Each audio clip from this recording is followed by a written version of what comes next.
Hey guys, Ryan here, and we are back with another episode of Running with the Pack. Brand new season, new NASCAR season has just begun, and I just got done watching the Daytona 500, and let's just say the second half of that race made the race.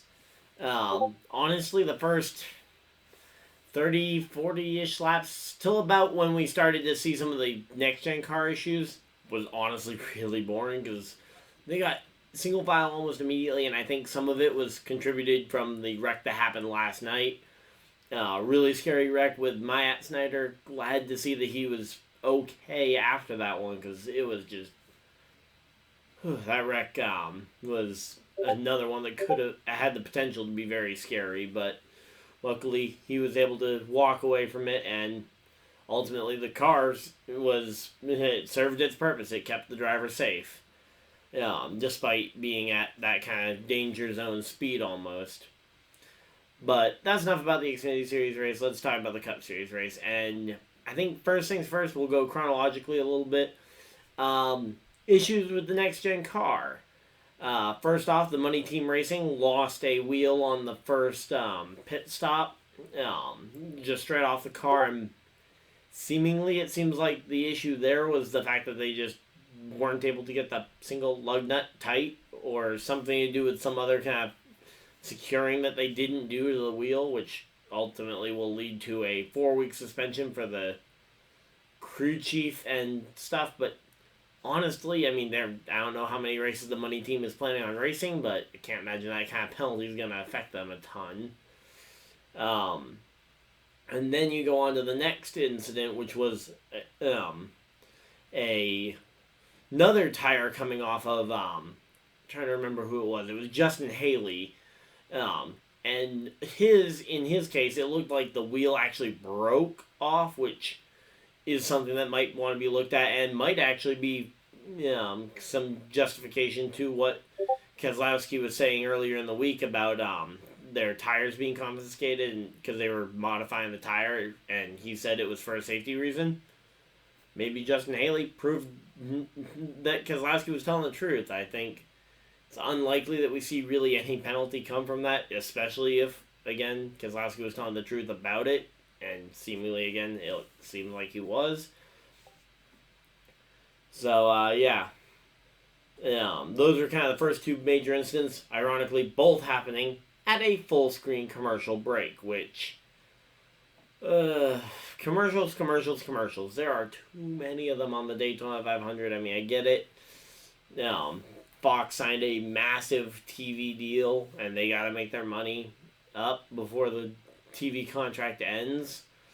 And same thing with it. They want to try and get advertisements out of the product, and it shows that companies are interested in putting advertisements on the races. But yeah, I'll talk more about that. We can talk about that actually right now. So, yeah, when it comes to the advertisements, and in particular full screen advertising, there's just so many of them that really almost feels like it really takes away from the product because you have so much. I mean, there was one point where they went to a commercial break, came back, did a Crank It Up segment, and then went straight back to commercial break. So, it's just like they were doing a lot of commercials. And honestly, during green flag racing, I feel like there should... Maybe you can justify it in the first, 15, 20, maybe even around the 25 lap mark. You could do a full screen commercial and maybe not miss much, but obviously, anytime you go to a full screen commercial break with NASCAR or any auto race, you run the risk of missing the moment that makes or breaks the race. Now, obviously, it's less likely that happens in the first half, but you don't want to miss, like we missed again, our first two caution flags both came at the result of tires falling off the car right after going to a commercial break, which definitely hindered my kind of appreciation for the first half of this race, in particular up until that first thing until the first yellow. Side-by-side commercials, I'm fine with. I mean, I get it. You have to pay for the show.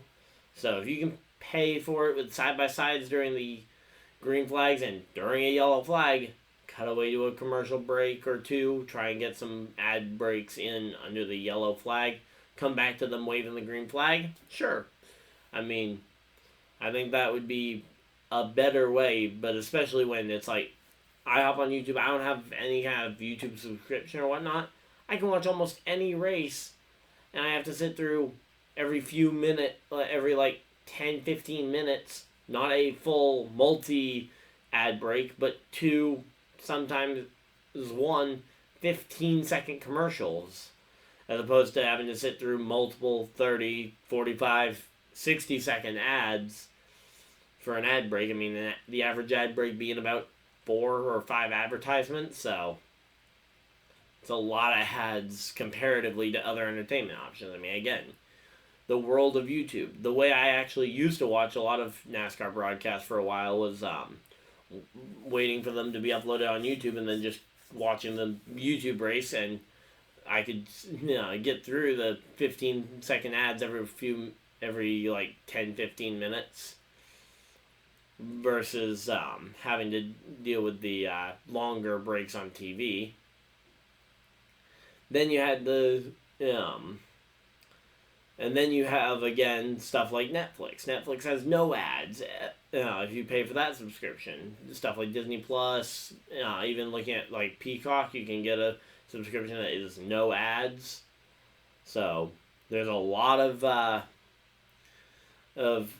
entertainment options at this point that is non-commercialized or that has no commercials, that it's going to be hard to keep relevant if you're insisting on this many commercial breaks throughout the entire race. But yeah, so enough about the commercials, because I'm sure most everybody watching this probably agrees with me on the too many commercial breaks. On to something that might be a little bit more touchy. So yeah, the first big one of the race, the first multi-car incident, and the first blowover of the first flip of the next gen car, which was Harrison Burton. He'd been a little on the squirrely side for a number of laps, and Brad Keselowski just went right up behind him and gave him a nice hard push. And when you've got a driver that had been that squirrely that long, eventually he wasn't going to be able to catch it, and yeah, it just flipped upside down. Ultimately, the good thing was that it was able to roll back over onto its tires, and he was able to climb out without them having to roll the car over. But yeah, it's just kind of one of those things you never really want to see the car flip, and especially at that kind of speed with the flat underbody. Which I'm assuming is to try and protect other suspension components and stuff. Essentially makes it like a gigantic, like car width size spoiler, which, if we know what tall spoilers do when reacting to multiple, like 190 miles per hour air current, I mean, it's likely going to just blow itself over, similar to how we see in open wheel cars. So, I'm not sure if that's a necessary thing for safety, or if it's a thing try and make the racing when they are on the ground better. But I would maybe I think the best option would be to just try and add another roof flap to try and avoid it. But yeah, just curious to see what ends up happening there, because that was another aspect. And going to California next week with the 670 horsepower cars. It's going to be a higher speed race, potentially even more dangerous when it comes to like the cars potentially blowing over. So, going to be curious to see what we see as we again, it's the first race in the next gen car. We're going to obviously develop along as races go on, they'll learn more things about it, because you can't really judge too much off of one race. The car did its job. Everybody was safe throughout the race. But yeah, that first wreck also took out guys like Denny Hamlin. Trying to remember who else got taken out. Christopher Bell ended up knocked out. William Byron, Alex Bowman were all piled up in that one. So a lot of good cars knocked out early, which kind of led to the rise of really the Ford dominance, which there was actually a aero change to the Fords right before Daytona, and it was very clear all week long that they were the dominant car. I hope we don't see that problem occur I mean, if Auto Club is another dominated race by the Fords, I think it's time to put the little red flag up saying, whoa, whoa, whoa, there's something not right here if the Fords have this big of an advantage everywhere or at multiple tracks. Daytona's always kind of been a Ford playground, but this week, I mean, everything but the single car qualifying was dominated by Ford. All 4 practice sessions, Ford, Ford, Ford, Ford. Both dual races were won, and I think the entire top 4 was Ford, Ford, Ford, Ford. So it was a lot of Fords and not a whole lot of anybody else. Ultimately, though, second place in the race was actually not a Ford, so kind of goes to tell you how shaken up the race got. But yeah, we had another incident later on in the race with Brad Keselowski pushing Stenhouse, who looked like, honestly, he may have a legitimate shot at winning the 500, which would have been amazing to see. For me personally, because I like Stenhouse. I'd like to see him do well, but ultimately he came up a little short of the ultimate goal there today. After just kind of, again, it was a bump draft gone wrong. I don't think Keselowski really did anything intentional. I think it was just a hard push at slightly the wrong time. I mean, Stenhouse has done plenty of those too, where it's like a side draft gone wrong. Same type of thing with what Keselowski did in both instances. It's just too big of a push on not the right car at not the right time. And unfortunately, it led to some very big incidents. But we're not done with Brad Keselowski. We will get to that. So then you had, on the final restart, it went to an overtime. We went 201 laps in this race. You kind of knew that the Penske teammates of Blaney and Cendrick were going to play well together. Blaney ended up letting Cendrick, the race leader, in line, and the two of them pretty well controlled the restart. And really controlled the final lap in 3/4. So it was a very well dominated restart by the two Penske cars. Then coming off the final corner, Blaney goes to make a move. Cendrick goes up to block. Ends up actually blocking Blaney all the way into the wall, essentially wrecking him, wrecking your teammate for the Daytona 500 win. Then goes down the track to try and block Bubba. Looked like Bubba might have had a shot at the race win. No, he's a divisive figure and whatnot, but he's one of the better super speedway racers in the field, these days. I mean, and once again, Bubba almost looked like he was going to win it, and for the second time in his career, finishes second in the Daytona 500 to a guy named Austin. Austin Cindric pulling off the Daytona 500 win. I say, it almost looked like if he wasn't overly careful, he might have ended up shoving Bubba down below the WL line. Ultimately, there was no call. Make of that what you will. I think he definitely shoved Bubba. The question is whether it was too low and whether he gave... I think the avenue for okaying it was that he gave room for Bubba to get back on the track immediately. But, again, it's one of those judgment call rules that I don't necessarily wish that NASCAR got rid of it, but I wish that they would be a little bit more consistent in when they call it versus when they don't call it. With the WL line rule, in particular when they enforce the forcing people below. because the obvious of going down there to gain positions, most of the time that is black and white. It's the when you're forcing them down there, you may be penalized. And that's when I feel like the gray area becomes too big for NASCAR, and I personally would like to see it changed. But yeah, ultimately though, Austin Cendrick definitely deserved this race win. Congratulations to him in his, I guess this is officially his rookie season because it was only his 8th start.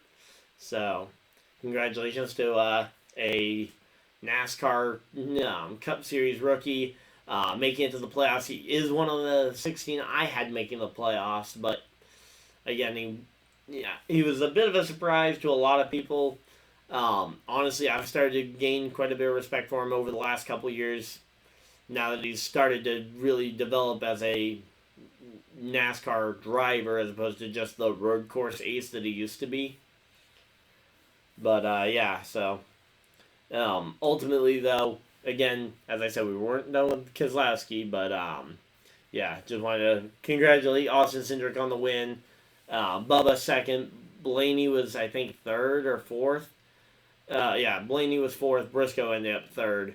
But yeah, coming down to the finish, Brad Keselowski ultimately goes up into David Reagan trying to side draft, I guess. Then he comes down into Michael McDowell and tears up 3 more next-gen cars, 2 of which being for very small teams. I mean, Rick Ware Racing and Front Row Motorsports are not Penske. They are not Keselowski's own cars. And ultimately, he tore up 3 race cars right at when the race was pretty much over and wrecked all 3 of them. McDowell still came across the line 7th, 8th for Reagan. Great finishes for each of them, and honestly, great starts of the season for each of them. But again, it's just kind of the whole thing of the extra crash damage when you have a part shortage like this is going to be rough on those teams if they have a rough week at or a rough couple of weeks out in the West Coast swing, because that's what we're getting ready for next. So, yep, next up is the West Coast swing over in California, Las Vegas, and Phoenix. So hopefully you guys are looking forward to all those. I'm still not sure exactly what races I'm going to be at. My plan is to try and get to New Hampshire Motor Speedway for that Cup race, but beyond that, I'm not sure on what events I will be at. I'm hoping to attend a couple other events that I'm working on, but yeah, so most of them, though, I will be here in my studio recording these race reviews for you guys, so hopefully you guys enjoyed. Yeah, hopefully you guys enjoyed. I'm just going to quickly look at the point standings. Nope, they're not updated, so no point standings update from the first week, but hopefully you guys enjoyed, and I'll see you guys next video. Live stream, whatever you decide to do the rest of your day. Have a great day, everybody, and goodbye!